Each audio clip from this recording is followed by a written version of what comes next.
Hello guys, it is Miss Williams again. This should be your day 3 work. Again, whenever we do these lectures, it's going to be very beneficial to you if you have your Chromebook on split screen. Again, look it up on YouTube, email me. I have had some questions on how you're supposed to be taking notes. So on your split screen, you're going to want my lecture on one side, which is what you're seeing now. And then on the other side, you're going to want a Word doc of the notes. So I'm pretty sure I set it to where you can copy and paste or just make your own document of the notes. And then in the blanks, that's where you're going to fill in the stuff from the PowerPoint. So just like if you were writing in person, in that blank, you're just going to type in whatever goes there. So again, this should be day 3 work. This is earthquakes. So I'm going to be talking about earthquakes here. And then after this, there will be another video. And then we will be talking about volcanoes.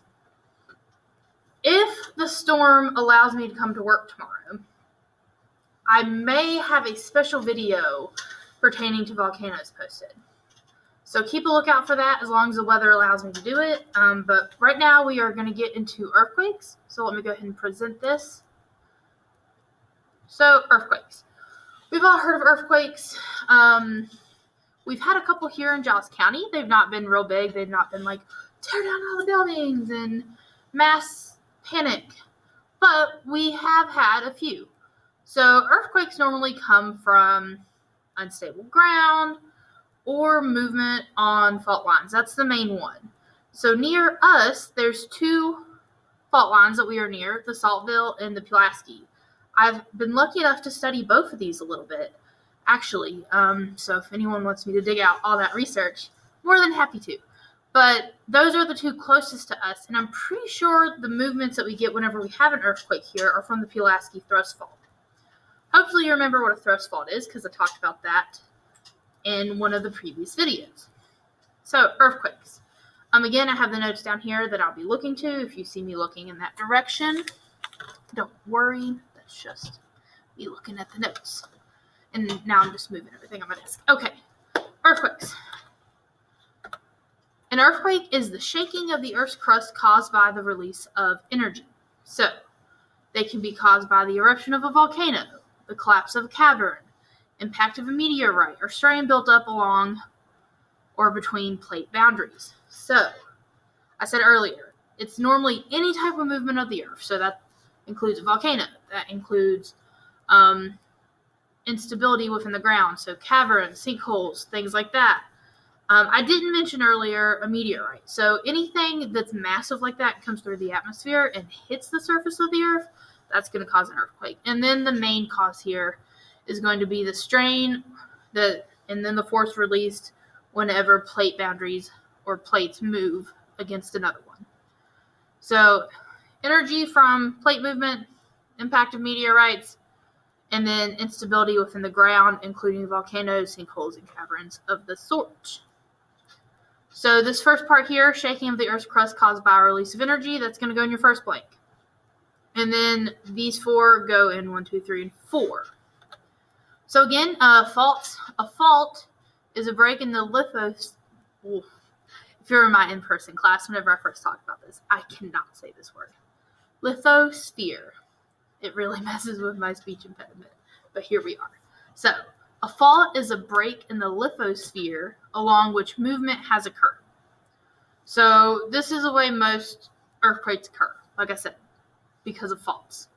So, friction between plates prevents them from moving, so strain builds up, and then once that pressure becomes too much, the rocks will move past each other and deform. So that is how you get the earthquake. So this plays into the elastic rebound theory. Because it's like you've got all that pressure, and then at one point it moves past each other. So it's deforming, and that's kind of how that goes. A couple important parts of an earthquake. The first one is focus. Focus is a point at which the rock first breaks and moves in an earthquake. So this is below the surface. So this is down here in the fault line below the surface where all the strain is building up. And then in that exact moment, at that location, whenever it slips past each other, that is the focus of the earthquake. So the epicenter is more related to our perspective of the earthquake. So this is a point on Earth's surface directly above the focus. So directly above the focus is going to be like your immediate place where you see the effects of all the energy off of the focus point. Again, those are right there in your notes. And whenever this energy is released from the focus point and can be seen at the epicenter, what we see at the epicenter comes in waves. So there's 3 different types of seismic waves. Whenever I say seismic, I'm just talking about waves from an earthquake.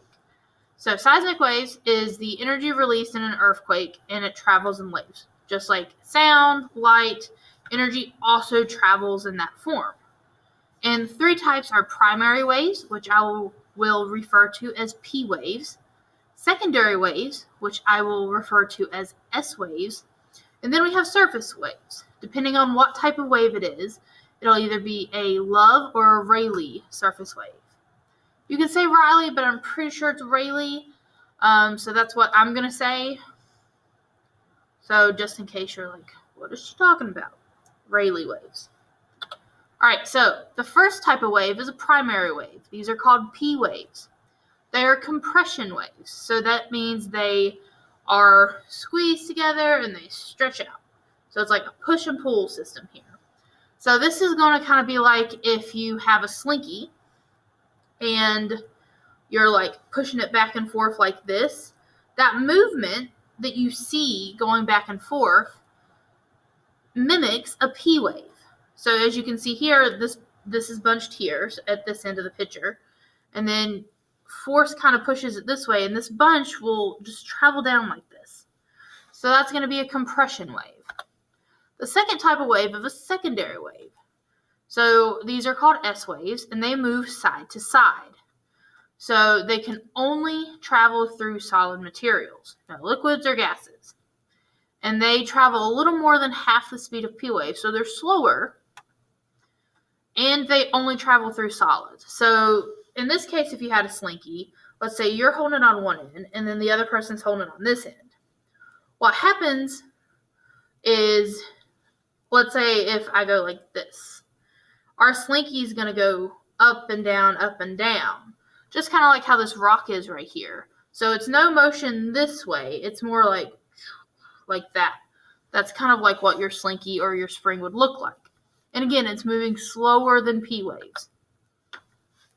And then the third type is surface waves. So seismic waves that travel along Earth's surface. So these are kind of combinations of both of the movements of the previous waves. So whenever P and S waves reach the surface, they make surface waves. So this is something that you would see not at the focus point, but at the epicenter. So there's 2 types, like I mentioned earlier. You have Love waves and Rayleigh waves. And whenever this energy reaches the surface of the Earth and becomes surface waves, that's whenever it gets dangerous for us and all of the stuff that we have built on the surface.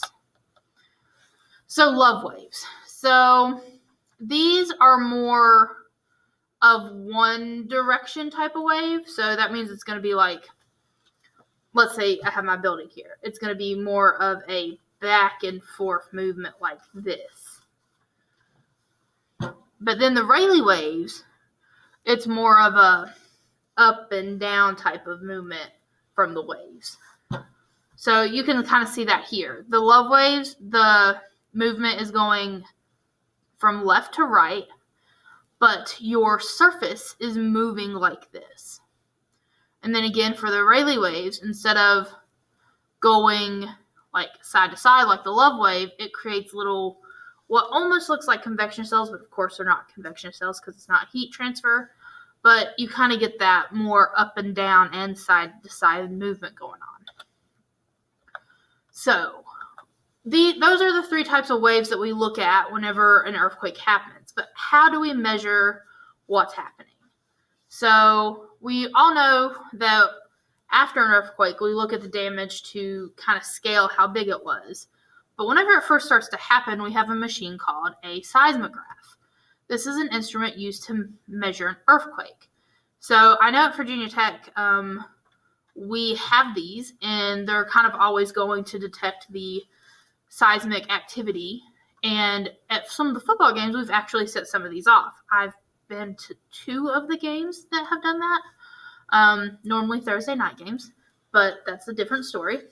But anyway, so seismographs are the instruments that measure an earthquake. And a seismogram is the paper that it's kind of printing on. So the paper record of the earthquake data. So this is, you can kind of see it here. This machine, depending on the movement of the waves, will record lines like this. It's always constantly going. So this is going to be like, it's flat, nothing's really happening, and then you've got to kind of got a little bit of energy going on, and then the bigger parts of the earthquake. So the seismogram is the paper of record, and the seismograph is the instrument. So whenever you're studying these seismograms, you can kind of see some differences in whenever it first starts to pick up more readings. So the SP time interval, so that's between the S waves and the P waves, is the time between the start of the P wave and the start of the S wave. So, we're just chilling, we got a spike of energy. That's going to be your first P wave. And then, it kind of sizzles out a little bit. And then the S wave, which we said is about half the speed of P wave, then comes in, you get another bump, and then you get the main energy output of the earthquake. So, how do we locate earthquakes? So because P and S waves travel at different speeds, the difference in their arrival times can be used to determine the distance away an earthquake occurred. So like I just talked about, we've got the first appearance of the P wave, and then we got a little bit of stuff going on, and then the first appearance of the S wave. We know that S waves take about half the time to travel as P waves do. So as long as we know the speed, we can calculate how far away this is coming from. So, kind of the same with GPS, we use triangulation. So if you know the distance of an earthquake occurred from at least 3 different seismic stations, so you've got one here, and one here, and they all have their data of how far away this earthquake is. We use the SP time interval data from 3 of these stations, and then we plot their circles and then see where they all 3 meet up. Because if in Minnesota, where's that, Michigan? In this one, they have their radius, same here and here. So the true location of that earthquake is going to be where they all intersect. That's basic triangulation stuff right there. You'll have your circles based on the radius, so that's going to be their distance calculated from this SP interval, and then they all match up their data. So again, here's another image of the wave motions. So we have the P wave, which is a compression. So this, if you have a slinky, you're going to pull it and let it go like this, and it's going to go back and forth. And then with the S wave, it's more of like this. So this is going to kind of be the waves you see in the ocean. If you have like one thing here, the waves will come up and down, but this is just moving this way. So earthquakes can cause a lot of damage. In this picture, there's many things that are messed up. We have the road, we have the pipes, we have the water, we have electricity, and then we have all this waste going down possibly into water supplies, in addition to like breaking water pipes. Earthquakes can cause a lot of damage. Let's see. Oh. So, earthquake magnitude. Did I already skip this? No, okay. So, earthquake magnitude is the strength measured by the amount of released energy. So, magnitude is how we rate the energy released from an earthquake. And we use something called the Richter scales. It was created by Charles Richter, and each increase in number represents 10 times an increase in the power. So 4.0 is 10 times stronger than a 3.0. So it's increasing by a factor of 10, not just like 10 plus 10 plus 10. It's just timesing the amount. So each level is 10 times stronger than the previous one. So, this is a list of showing the occurrence of these rated earthquakes. So down here, we've got the really strong ones you can't see because of my little pointer pulling up these things. But those are the ones that are like movies are made about. Then through this area, 7 through 9, those can destroy entire cities. Even 5 or 6 can cause a lot of damage. These smaller ones aren't necessarily as destructive, just because nowadays in engineering we make our buildings to be able to sustain a little bit of movement, just like we do on bridges. So that kind of makes it easier for these buildings to be sustainable in environments that have small amounts of tectonic movement or seismic activity. So some hazards with an earthquake: fire. This causes the most damage in an earthquake. Some utility lines and roads get damaged, and whenever that happens, it could spark and cause a fire, and then that burns a lot of stuff. And then another thing is called liquefaction. So this is whenever there's a lot of energy, and it makes all the soil and stuff in the ground almost like quicksand. So it kind of changes the energy state, so it makes it less stable. So liquefaction is when the ground turns into quicksand due to the shaking. So the increase in energy changes the energy state into a liquid instead of a solid, and it causes a lot of problems. And then another hazard is tsunamis. So these are caused by underwater earthquakes that make big waves. So whenever you think of a tsunami, you normally just think of the big waves. But it's actually caused by the oceanic plates moving underneath, and that release of energy will then be translated into water. So that's important to know, that tsunamis are actually just caused by underwater earthquakes. There's some more pictures of these buildings that did not sustain their form during an earthquake, so the earthquake was stronger than their foundation. And then some more damage. So here, this is clearly a movement of a fault line that's tore this road completely apart. And yeah, so earthquakes are really dangerous. They can be not as critical. Like in our case in Giles County, whenever we get an earthquake, it's more like just a little shake. It's not all of our buildings are broke.